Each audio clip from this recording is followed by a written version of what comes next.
Hola a todos, bienvenidos a un nuevo episodio del podcast Terror cerca de ti. Como cada capítulo, quiero agradecer a todos los que, semana a semana, escuchan el podcast, así como dar la bienvenida a los que lo hacen por primera vez. No olviden seguirme en Spotify y calificar y dejar un comentario en iTunes. Esto ayuda a que el podcast llegue a más personas. Recuerden seguir mis redes sociales, @terrorcerca, en Facebook e Instagram, donde publico contenido adicional a los episodios. Y junto con el correo electrónico, terrorcercadeti@gmail.com, es la forma en que me pueden hacer llegar sus sugerencias de historias o sus propios relatos. Esta es la historia de esta semana. En la década de los 70s, la ciudad de Nueva York, la Gran Manzana, difería mucho de la imagen que tenemos hoy en día de esta orbe. La glamurosa y segura ciudad, por la que miles y miles de personas caminan a diario, tuvo un largo proceso para llegar a este punto. En esa década, el alcalde Abe Beame se enfrentó a un gran déficit en el presupuesto de la ciudad y anunció públicamente que estaba considerando despedir a más de 10,000 uniformados, servidores públicos. Los sindicatos representantes de policías, bomberos y otros empleados de la ciudad publicaron un panfleto titulado Welcome to Fear City. Bienvenidos a Ciudad Terror. El documento, ilustrado con la imagen de la muerte y con el subtítulo que decía, cito, una guía de supervivencia para los visitantes de la ciudad de Nueva York. En el panfleto se encontraban reglas como las siguientes: no usar el metro subterráneo, nunca salir del centro de Manhattan, quedarse en casa después de las 6 de la tarde, sin importar el vecindario donde se encuentre. A pesar de esta situación, el área conocida como Soho parecía mantenerse protegida del resto de la ciudad. Soho es un barrio localizado en el sur de la isla de Manhattan. Su nombre deriva de South of Houston Street, calle que delimita al norte y se extiende hasta la calle Canal Street, alrededor de 5 cuadras. A finales del siglo XIX, este vecindario vio un rápido crecimiento en el número de empresas manufactureras que se instalaron en el área. Madereras, construcción de gabinetes, trabajo con cobre, textiles y venta al mayoreo de un gran número de productos básicos fueron los principales negocios.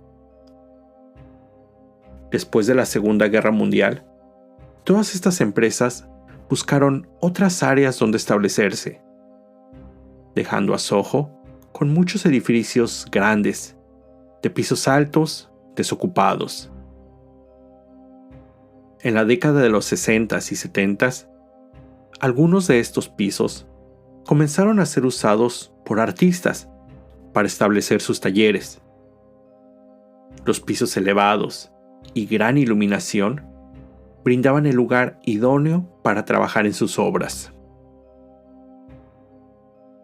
Junto a los artistas y bohemios, poco a poco, jóvenes profesionales y familias pequeñas comenzaron también a ocupar estos edificios. Esta mezcla de personas hizo que Soho, como les mencionaba, estuviera un tanto protegida de la difícil situación que atravesaba el resto de la ciudad.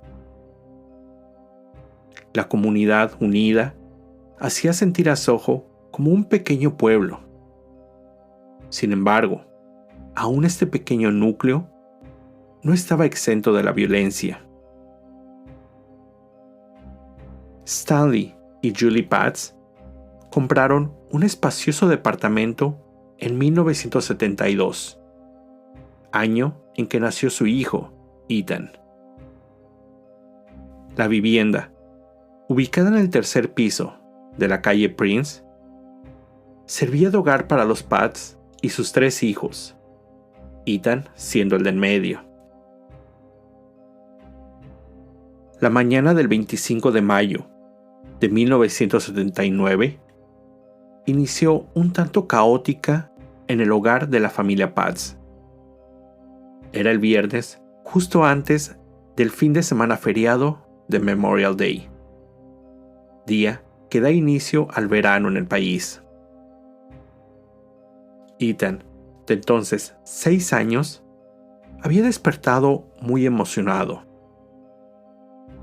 Su madre, quien operaba una guardería en su apartamento, estaba al cuidado de 2 pequeños de solo 2 años de edad, el hermano menor de Ethan y otro niño que se había quedado a dormir con la familia. Su hermana mayor no quería levantarse para ir a la escuela. Ethan había estado buscando más independencia. Al ver que su mamá estaba muy ocupada, vio la oportunidad. Él quería irse caminando a la parada del autobús escolar. Su madre, no muy convencida, accedió. El niño tendría que dar la vuelta en la esquina y caminar solo 1 cuadra. Esta situación hoy en día parece imposible. No se puede imaginar que en la actualidad alguna madre o padre acceda a dejar a caminar a un niño de solo 6 años. Pero recuerden, era una época diferente. En esos años, no era raro ver que una madre dejara a su bebé en la carriola, en la acera, mientras iba dentro de una tienda a comprar algo. Los niños jugaban solos hasta el anochecer, y era normal que caminaran hacia su escuela o parada de autobús. Sin embargo, el destino tendría preparada una terrible sorpresa para Ethan. Su madre alistó al pequeño para la escuela. Empacó su pequeño bolso decorado con elefantes, metió sus carritos de juguete favoritos y le puso su gorra preferida. Llevaba consigo $1, con el que, como diario, compraría una soda en la bodega de la esquina que llevaría a la escuela. Su madre lo acompañó a la puerta del edificio y regresó a su ventana mientras vio a Ethan dar la vuelta en la esquina. Fue la última vez que lo vio. Más tarde ese día, tanto ella como su padre se preocuparon cuando Ethan no regresó de la escuela. Al llamar al lugar, supieron algo terrible. El pequeño no había asistido a la escuela, ni había tomado el autobús hacia allá. Sus padres inmediatamente contactaron a las autoridades para reportar la desaparición de Ethan. La policía respondió de inmediato. Asignó a más de 100 oficiales con perros sabuesos y helicópteros para que iniciaran la búsqueda. Los vecinos recuerdan a la policía tocando a su puerta, mostrándoles una fotografía del pequeño, preguntando si sabían algo de su paradero. Como es normal, sus padres fueron los primeros en ser considerados como sospechosos por la desaparición de su hijo, pero ellos fueron descartados inmediatamente. Stanley, su padre, fotógrafo profesional, tenía una gran colección de imágenes de Ethan, las cuales serían usadas después. La búsqueda se extendió a los vecindarios de alrededor sin encontrar alguna pista. Fotografías de Ethan eran mostradas en todas las cadenas de televisión, en los diarios, pegadas en cabinas telefónicas, mostradas en las pantallas de Times Square, hasta que, eventualmente, fue impresa en los cartones de leche distribuidos en todos los estados del país.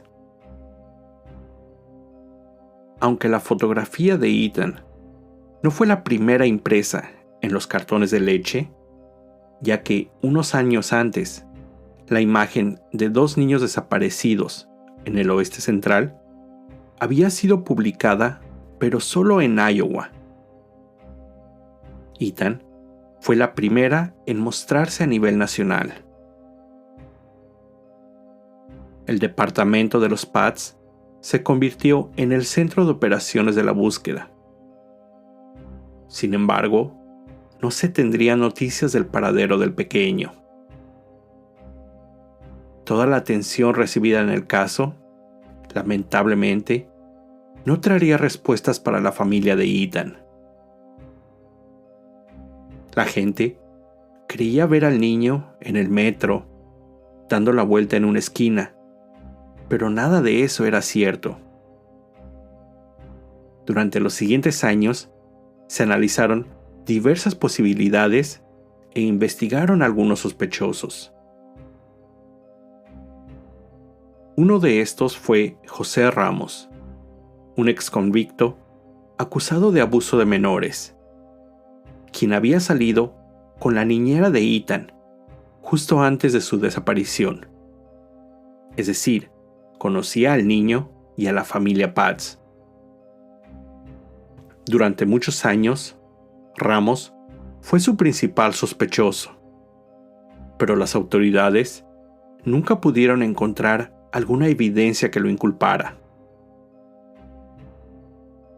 Algunas de las teorías más descabelladas ubicaban pistas de Ethan en el Medio Oriente, Alemania y Suiza, pero ninguna de estas era sólida.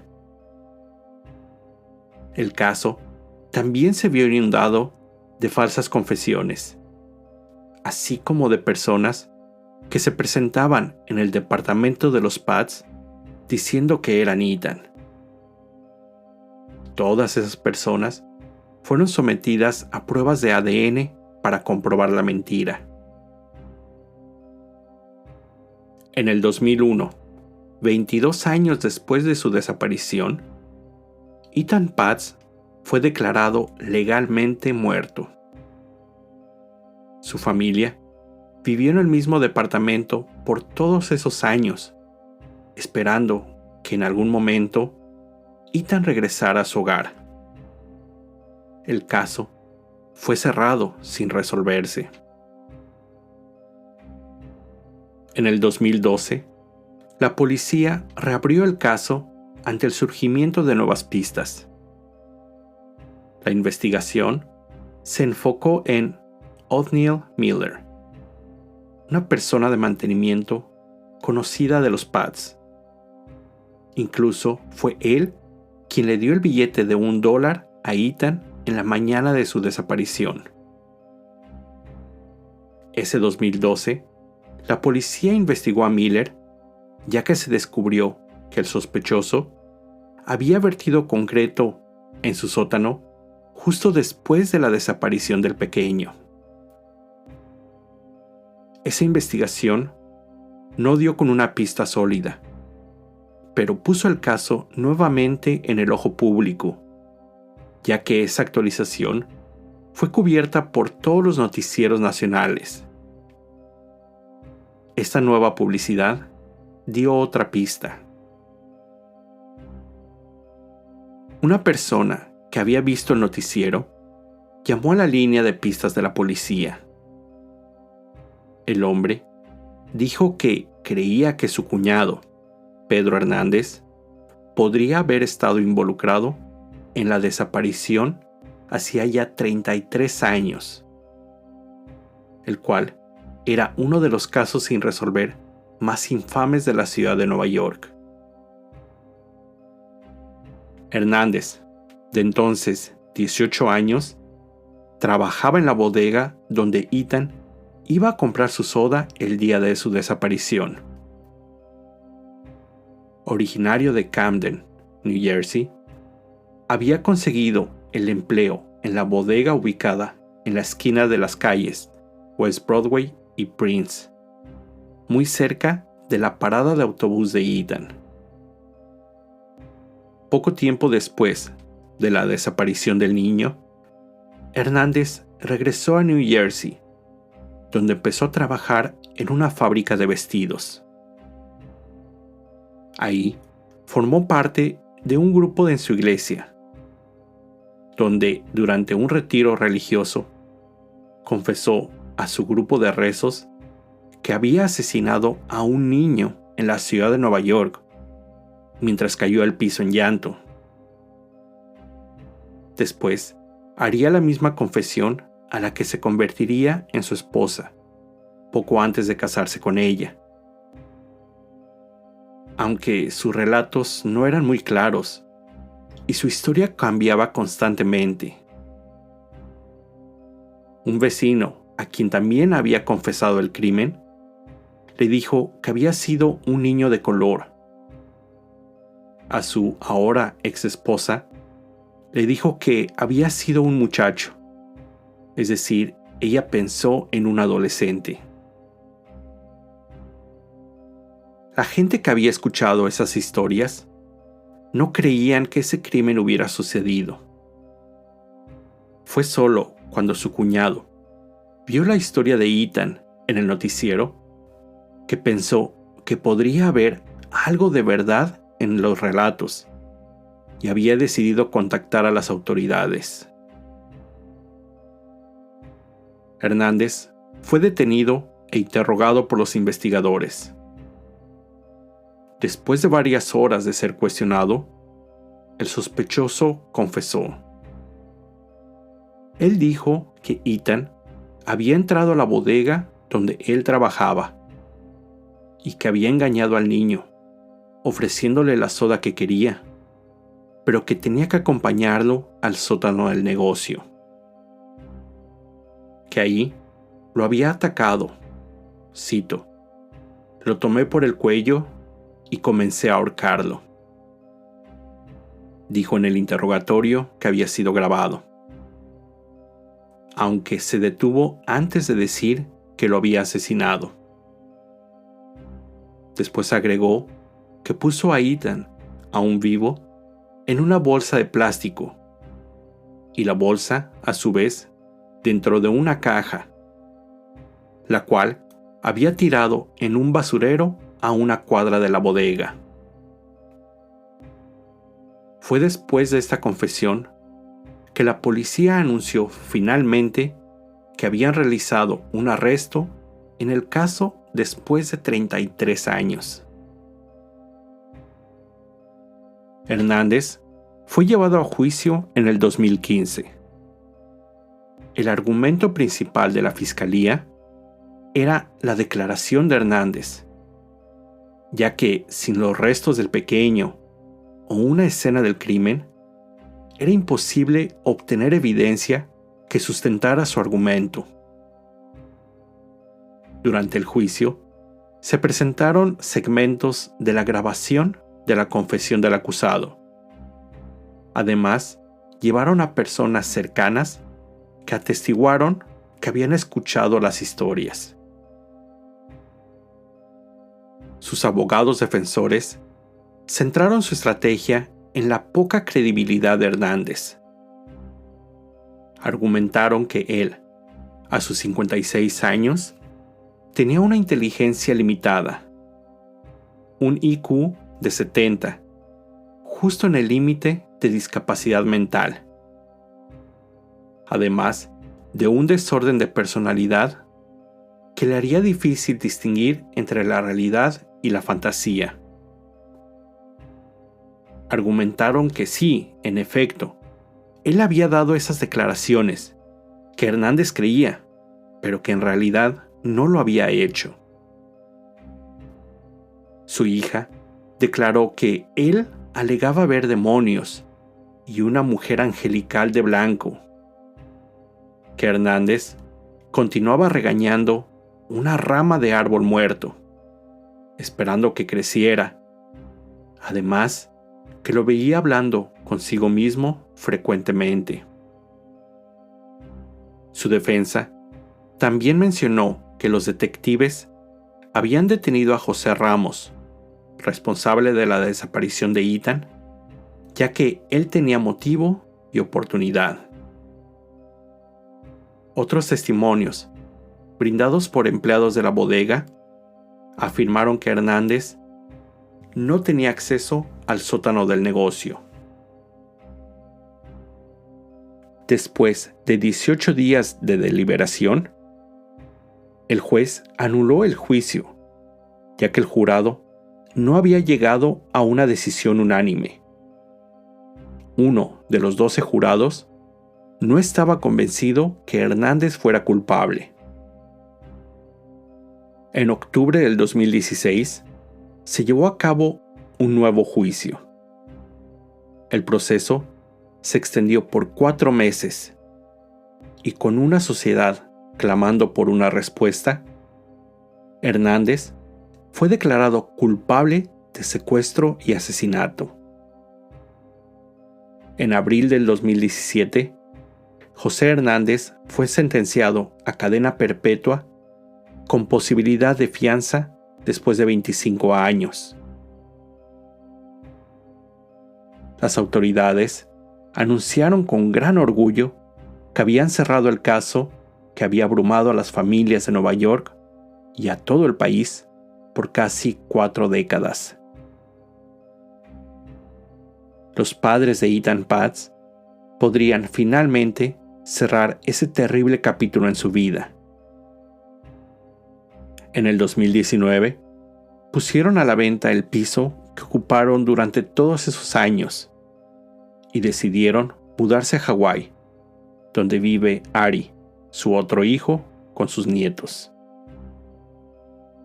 Sin embargo, es difícil aceptar ciegamente la resolución del caso. Nunca se pudo encontrar alguna evidencia que sustentara las declaraciones de Hernández.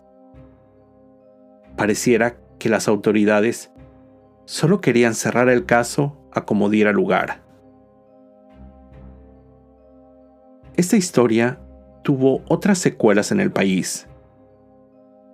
En 1983, el entonces presidente Ronald Reagan designó el 25 de mayo, aniversario de la desaparición de Ethan, como el Día Nacional de Niños Desaparecidos. Además, su caso ayudaría a la creación, en el 84, del Centro Nacional para Niños Desaparecidos y Explotados. Por otro lado, su caso influyó mucho en la sociedad americana desde ese entonces. Primero, los padres y madres cambiaron su comportamiento a no dejar a sus hijos solos en la calle. La sensación de seguridad percibida por muchas familias comenzó a perderse poco a poco, lo que finalmente empujó a algunas de estas familias a mudarse a los suburbios. Pero también, y tal vez más importante, la desaparición de Ethan Paz comenzó a impulsar la idea del concepto conocido como Stranger Danger, un juego de palabras en inglés que se podría traducir como desconocido peligro. Esta idea implica que los niños deben tener cuidado y desconfiar de cualquier persona que no conozcan, no hablar con extraños. En esos años, se creía que los secuestros de niños eran perpetrados por personas desconocidas de la familia. Sin embargo, esa idea poco a poco ha ido cambiando. De acuerdo a estadísticas publicadas en la página web del Centro Nacional para Niños Desaparecidos y explotados, en el 2022 se reportaron 1,448 casos de menores desaparecidos. Este número excluye a los que se confirmaron como quienes escaparon por su voluntad. De esos 1,448, solo 98 fueron llevados por un extraño y 1,239 fueron secuestros llevados a cabo por un familiar. Esa organización también adoptaría la estrategia de usar imágenes de niños desaparecidos en los cartones de leche. Desde su creación, la organización ha asistido a las autoridades en más de 400,000 casos de niños desaparecidos que fueron recuperados. Esta fue la triste historia de Ethan Paz. Con esto llego al final de este episodio. Como siempre, te recuerdo estar alerta de todo lo que pasa a tu alrededor, ya que el terror está donde menos te lo esperas. El terror está cerca de ti. Cuando el miedo se convierte en terror, hay una historia que contar.